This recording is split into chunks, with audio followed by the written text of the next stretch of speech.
alignment for the greater good of the people. And that's what we have done. And that's what we have done, rather. Okay, so are you convinced that if elections were to take place today, your new party would be able to win the governorship election, you'll be re-elected, and the president will also be elected in these states? By the grace of God, yes. God owns power. And I'm a firm believer in that. Power belongs absolutely to God. So I won't sit and boast. Okay. But for the work we've done to date, you have interacted with the people yourself. Yes. So, and you feel their pulse. And for what we have done, the work we have done, the service we've given to the people, I believe that if election is conducted today, APC will win for the president, APC will win for the governorship, APC will win for the Senate president, and indeed all the positions that APC will fill. I believe that. Like I told you, look at how the movement has been done. If you have 24 out of 26 members of the House of Assembly, you have 30 out of 31 local government chairmen in moving with you. Who are the people to campaign? Are they not these people? They all have communities. They have followership. So where will the rest come from? The House of National Assembly members, they all moved. Are they not going to campaign with their people? You can already answer that question yourself. Not that you won't have pockets of opposition. I mean, they will always be there, but to have the majority, I think we will. Now, Akwa Ibom State has a very high youth population, and the jobs are not readily there, especially white-collar jobs. What are you doing to ramp up industrialization, stimulate the economy of the state, and get a lot more young people employed? There are many factors about industrialization, and I think we'll need a whole day to talk about it. The government is not really supposed to get involved in industrialization. Government is supposed to create a conducive environment for industries to thrive. And today we're just getting back. The whole economy went down. So we're just getting back up, and power is a key thing. And we just held the Power Summit. We're on our way to providing power 24/7. There were other factors, foreign exchange factors, which is stabilizing now. But what I believe we can do to engage our youths is skill acquisition.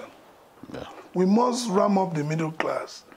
The gap between the rich and the poor has been so wide because the middle class was no more there. We will bring in foreigners to do tiling for us, to do mason for us, to do plumbing for us. So what the state has done is to try and create that middle class by encouraging skill acquisition.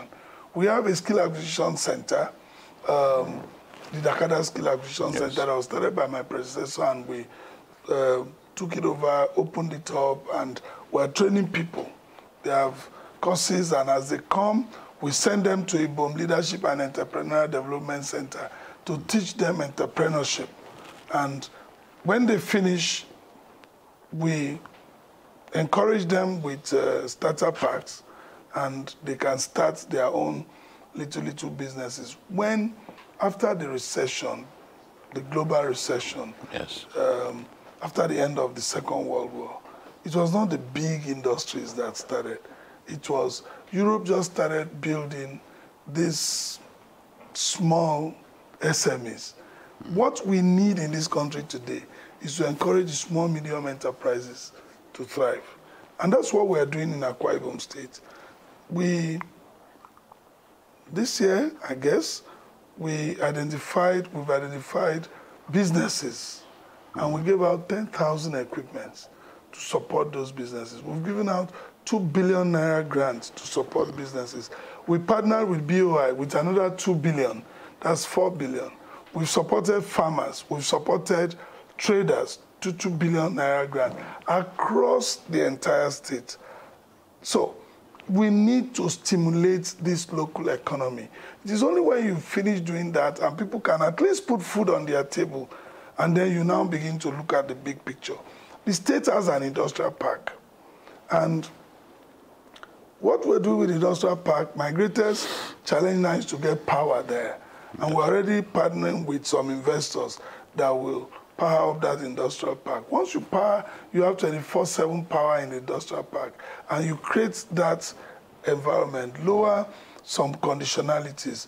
Industries will come by themselves. And already from the last Power Summit, we have had not less than 5 that have shown interest.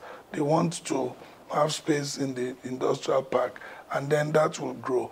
When we came in, remember that where the economy was, you couldn't have started with industries. You won't survive. Industries were already folding up and leaving Nigeria. So what you need to do is to at least start with something that will put food on the table of the people.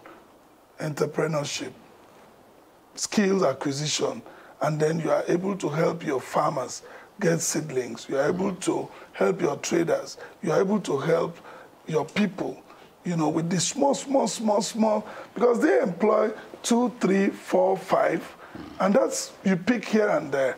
Yeah. Today, then, of course, there's massive construction right now in Akwa Ibom. Roads are there.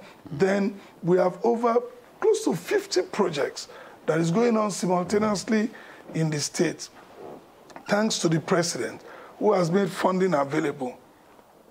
We have over 500 housing projects in the state. So these people that have skills can work there. And you can also have even your engineers, all of them can, each of those sites, the Arise Resort, for example, yes, engages 1,800 to work on that resort. Check our convention center, check the hotel we're building, check the Arise shopping city and other projects that were, look at the medical corridor, you know. So Akwa Ibom is a construction site. Our young people can get job, you know, and that's what we keep encouraging them so that they can take their destiny in their hands. Yeah. What I beg our young people and appeal to them is that, please, let's leave this sense of entitlement, that government will come and be sharing money. We're not a capitalist country. We can do it as palliative, but it's not sustainable. It can never be sustainable. You can't be bringing money and then you start sharing. You take this, you take... No, but even God says, I will bless the work of your hands. So if I get up in the morning, go to work, I'm working right now. Today is a Sunday. Yes. You are interviewing me, I'm working. And then I'm not just sitting down. And then some people will sit down and want to be big boys. And you want to drive. There's nothing wrong about driving a good car, living in a good house. Please don't get me wrong. What I'm saying is that you need to work for these things. There is dignity in labor itself. And in Akwa Ibom, today, there is job enough for our youths to do, and then we continue to support them. And whatever we're doing in terms of palliative remains palliative. They cannot be sustained on a long-term basis. Okay. And even if we sustain, sir, you are here, you travel all the way, you've been working in the last 1 week. So if you make your money, you will know that it is from your sweat. Yes. You will not go and sit down in one beer parlor and just squander the thing. Yeah. But money that people give to you as an entitlement, you think it's going to keep coming. And that's what I'm saying, that no, we can't continue like this. Yes. It's not a fair thing to do. Let our people get busy, and we're encouraging them, we're talking with them.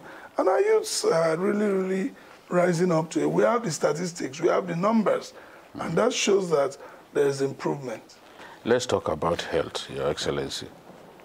When you decided to declare a state of emergency in the health sector, many across our country were surprised because they've always felt that Akwa Ibom was much better in terms of provision of health services than so many states in our country. You have 468 primary health centers. You have 43 general hospitals. That is much better than what we have in many states in our country. What did you see that led you to declare a state of emergency in the health sector? Or were things way better than Nigerians knew? What prompted you to take that decision?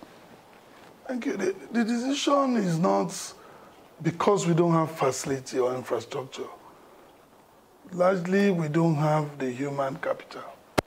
And it's not an Akwa Ibom problem, it's a Nigerian problem. You all know about the popular